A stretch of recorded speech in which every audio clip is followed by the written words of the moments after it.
अगर सच बोलने की कोई सजा होती तो कबीर को उम्र कैद हो जाती। अगर सवाल पूछना जुर्म होता तो कबीर सबसे बड़े अपराधी कहलाते। देखिए, आज भी सच बोलना जोखिम है। कोई नाराज हो जाता है, कोई ट्रोल करता है, कोई जजमेंट आप पर पास करता है। हम शब्दों को तौलते हैं, वाक्यों को मोड़ते हैं, सच को थोड़ा नरम, थोड़ा सुरक्षित बनाकर पेश करते हैं। लेकिन एक वो दौर था जब कबीर ने यह खेल खेलने से मना कर दिया था, सबको नाराज कर दिया था, जानबूझकर नाराज किया था। कबीर ने ना मंदिर को बख्शा, ना मस्जिद को, ना पंडित से डरे, ना मुल्ले से, क्योंकि उनका मकसद बहस जीतना नहीं था, समाज को आईना दिखाना था। एक जुलाहा जिसके पास न डिग्री थी, न सत्ता, न किताबों की ताकत, न राजाओं का सहारा, फिर भी उसने उस समाज को ललकार दिया जो सवाल सुनने का आदी ही नहीं था। उसने शब्दों को सजाया नहीं, सच को मीठा नहीं बनाया, सीधा कड़वा और चुभता हुआ सत्य दुनिया के सामने रख दिया। कबीर सिर्फ कवि नहीं थे, वो सोच पर सीधी चोट करने वाले साहस थे। सिस्टम के खिलाफ सबसे बड़े बागी थे। कबीर को गए सालों बीत गए हैं, दुनिया बदल गई है, मंच बदल गए हैं, लेकिन उनकी आवाज आज भी वैसे ही गूंजती है, क्योंकि कबीर मरे नहीं हैं। कबीर हर उस सच में जिंदा हैं जिसे आज भी हम आंखें चुराते हैं। पोथी पढ़ पढ़ जग मुआ, पंडित भया न कोई, और ढाई आखर प्रेम का पढ़े सो पंडित हुए।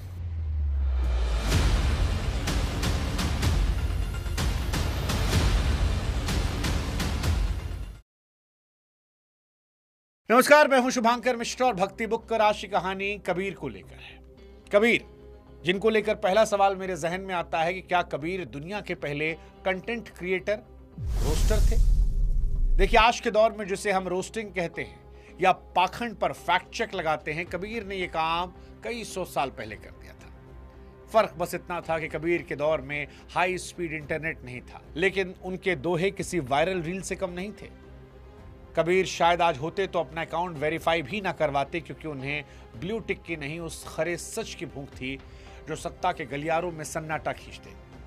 जब कबीर कहते हैं कांकर पाथर जोर के मस्जिद लय बनाए, ता चढ़े मुल्ला बाग दे, क्या बहरा हुआ खुदाए, तो वो सीधे उस दिखावे को निशाना बना रहे थे जो धर्म के नाम पर शोर मचाता है। इसी तरह उन्होंने हिंदुओं के कर्मकांडों को भी नहीं बख्शा जो तर्क कसौटी पर फेल थे।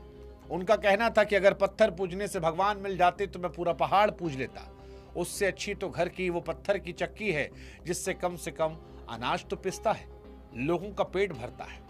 कबीर के उस दौर में वन लाइनर्स आज के दौर के पावरफुल कोट्स हैं, क्योंकि वो शब्दों के उस्ताद थे। वो शब्द जो आपके दिल में जाकर सीधे असर करते थे। अपनी भाषा सधुक्कड़ी को कभी सजाया नहीं, बल्कि उसे हथियार के तौर पर इस्तेमाल किया। कोई ब्यूटी फिल्टर नहीं। उस जमाने में समाज के ठेकेदारों से भी डरे नहीं, और जबरदस्त रोस्टिंग की। इंसान की बुद्धि पर जमी सदियों पुरानी जंग को छुड़ाने के लिए उनकी रोस्टिंग थी।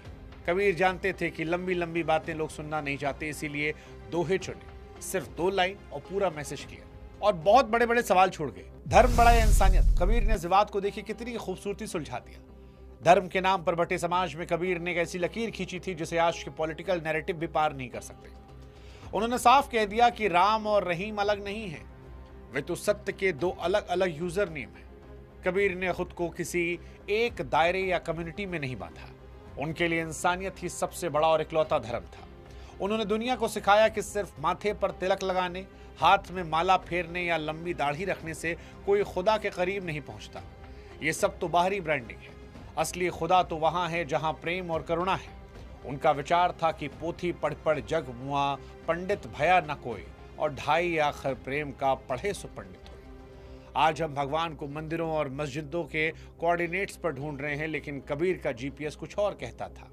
उन्होंने दिखाया कि खुदा किसी सातवें आसमान पर या किसी खास इमारत में कैद नहीं है, वो हर उस आदमी के दिल में धड़क रहा जो किसी मजबूर की मदद के लिए हाथ बढ़ाता है।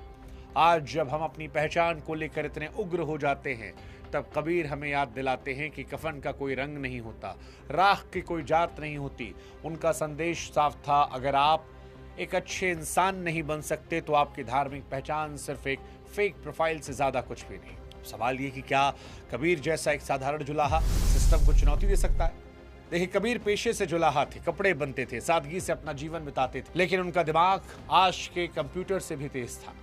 ज्ञान पर बनी समाज की मोनोपोली को चुनौती दी और उन अंधविश्वासों को उखाड़ने के लिए पूरी जान लगा दी जिन्हें समाज परंपरा का नाम देकर ढोरा था। एक बार सुल्तान सिकंदर लोदी ने उन्हें बेड़ियों में जकड़कर गंगा की लहरों में फेंकवाया, पर जंजीरें टूट गई। कबीर बाहर आ गए। पागल हाथी के सामने डाला गया, पर जानवर भी फकीर पर वार करने से मना कर दिए। ये चमत्कार नहीं था, ये सत्ता की हार थी जो सच को सेंसर करके चुप कराना चाहती थी। कबीर ने साबित किया कि जब आप डर के ऊपर जाते हैं तो दुनिया की कोई ताकत आपकी आवाज को दबा नहीं पाती। उनका विद्रोह उनके जीवन के अंतिम फैसले में भी दिखता है। उस समय धारणा थी काशी में मरने वाला स्वर्ग जाता है और मगहर में मरने वाला नर्क। कबीर ने इस सामाजिक पाखंड को एक्सपोज करने के लिए अपने आखिरी दिन मगहर में बिताए। वे मरते मरते भी दुनिया को बता गए किसी लोकेशन से जन्नत या नर्क नहीं तय होती, इंसान के कर्म ही उसका डेस्टिनेशन तय करते हैं। बागी होने के लिए हाथ में तलवार होना जरूरी नहीं, बागी होने के लिए साफ चरित्र और सच बोलने का कलेजा चाहिए। कबीर की फिलॉसफी का सबसे कीमती हिस्सा सेल्फ रियलाइजेशन का रहा। आज जिसे हम साइकोलॉजी या फिर सेल्फ हेल्प का भारी भरकम शब्द कहकर किताबों में ढूंढते हैं, कई 100 साल पहले कबीर उसके मास्टर थे। उनका यह मानना था कि इस दुनिया की सारी बुराई हमारे अंदर है और सारा सुख भी हमारे अंदर। उनका सबसे बड़ा सबक था कि बुरा जो देखन मैं चला, बुरा न मिलिया कोई, जो दिल खोजा अपना, मुझसे बुरा ना कोई। ये लाइन आज सोशल मीडिया पर दूसरों को जज करने वालों हर ट्रोल के लिए आईना है। हम अक्सर दूसरों की गलतियां निकालने, रोस्ट करने और उनकी कमियों को गिनाने में इतने ज्यादा मशगूल हो जाते हैं कि हम अपनी खुद की प्रोफाइल की रियलिटी चेक करना भूल जाते हैं। कबीर कहते हैं कि जिस दिन आप खुद को एडिट और सुधार लेंगे, उस दिन दुनिया आपको अपने आप सुधरी हुई दिखाई देगी।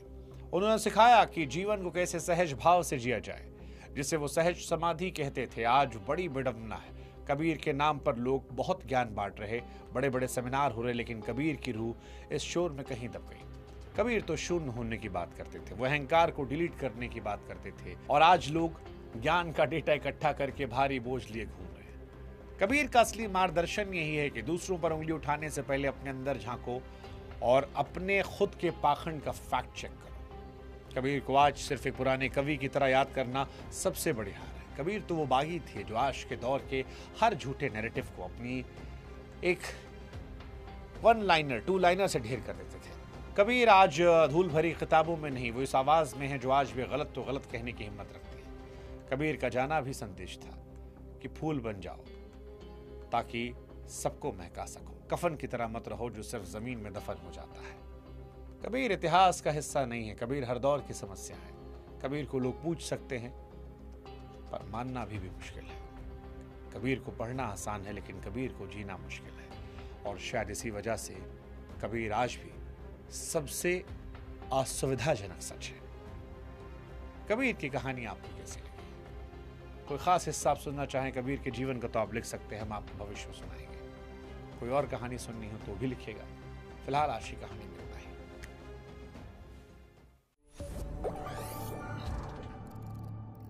दोस्तों, ये वीडियो कैसा लगा? अगर ये वीडियो आपको अच्छा लगा तो अपना विचार कमेंट बॉक्स में अवश्य लिखें। चैनल को सब्सक्राइब करें और लाइक करें। धन्यवाद।